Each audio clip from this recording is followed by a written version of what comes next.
Bonjour à tous, je vous propose de partager en quelques minutes notre PPO en compagnie de Grégory, Noël et François. Gaëlle, pour commencer, peux-tu nous rappeler dans quel contexte nous évoluons ? Nous évoluons dans un contexte concurrentiel intense avec d'un côté des concurrents traditionnels qui recrutent des forces de vente pour faire du porte-à-porte par exemple, et d'un autre côté de nouveaux concurrents qui arrivent, qui se positionnent sur le marché de l'électricité ou des nouvelles formes de commercialisation également qui émergent avec des apports d'affaires par exemple via des comparateurs d'offres ou des offres groupées.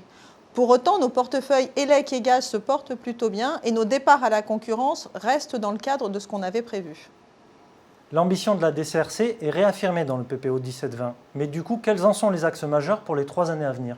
Les axes majeurs y confortent tout à fait notre ambition qui est d'être le service client de référence dans le domaine du bien-être durable dans l'habitat et être acteur de la relation client de demain. Tout d'abord, c'est offrir une relation client simple, humaine et numérique où le conseiller est vraiment au cœur de cette relation. Parallèle, on va renforcer l'efficience de notre activité et puis bien sûr développer l'agilité et l'engagement de nos salariés pour accompagner les transformations. Offrir une expérience client simple, numérique et humaine, c'est notre premier axe. Peux-tu nous en dire plus ? Tout d'abord, être la relation client de référence, c'est en matière de satisfaction et d'accessibilité la maîtrise de nos fondamentaux. On va aller encore plus loin en matière de satisfaction avec près de 60% de clients très satisfaits dès 2017. C'est également une accessibilité à 85%, quelle que soit la période de l'année. On va développer la posture commerciale et les ventes associées, poursuivre la dynamique de vente pour compenser notamment les baisses d'opportunités liées à la diminution de notre portefeuille client et à la digitalisation.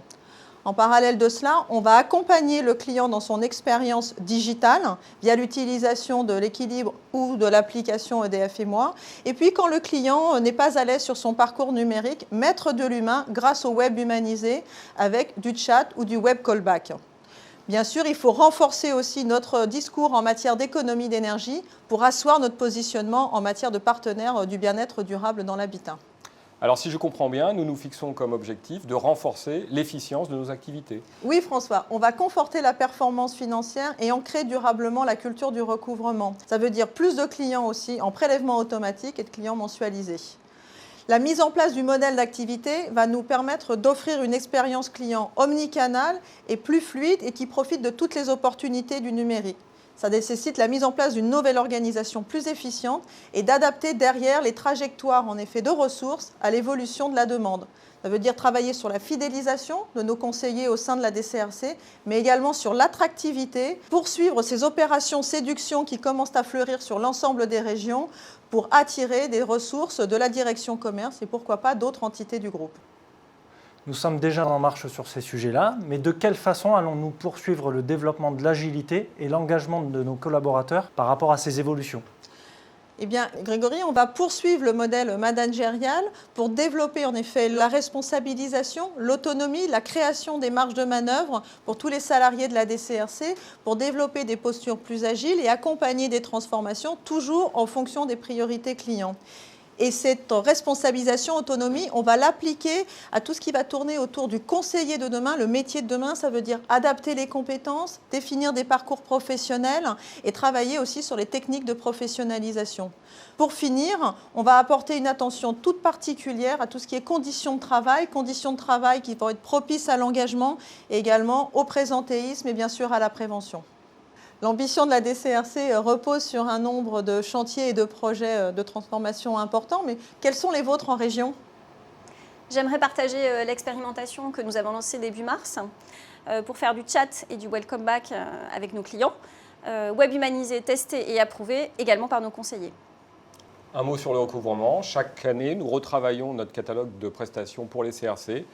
Je voudrais valoriser cette année le GLC Tour qui permet aux experts du PEP de rencontrer les managers et d'identifier les choses qui vont bien pour chacun de nos conseillers, celles qui sont un peu à retravailler.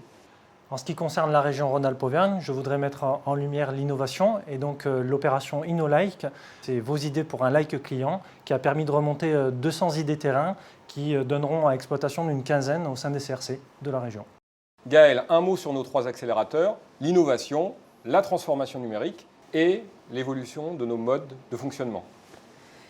En effet, ces 3 accélérateurs vont permettre de favoriser tout d'abord l'émergence d'idées nouvelles, qu'elles soient collectives ou individuelles, pour répondre à nos enjeux.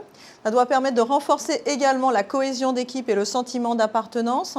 Et puis préparer aussi la relation client de demain, car c'est le conseiller client d'aujourd'hui qui va travailler sur son métier de demain.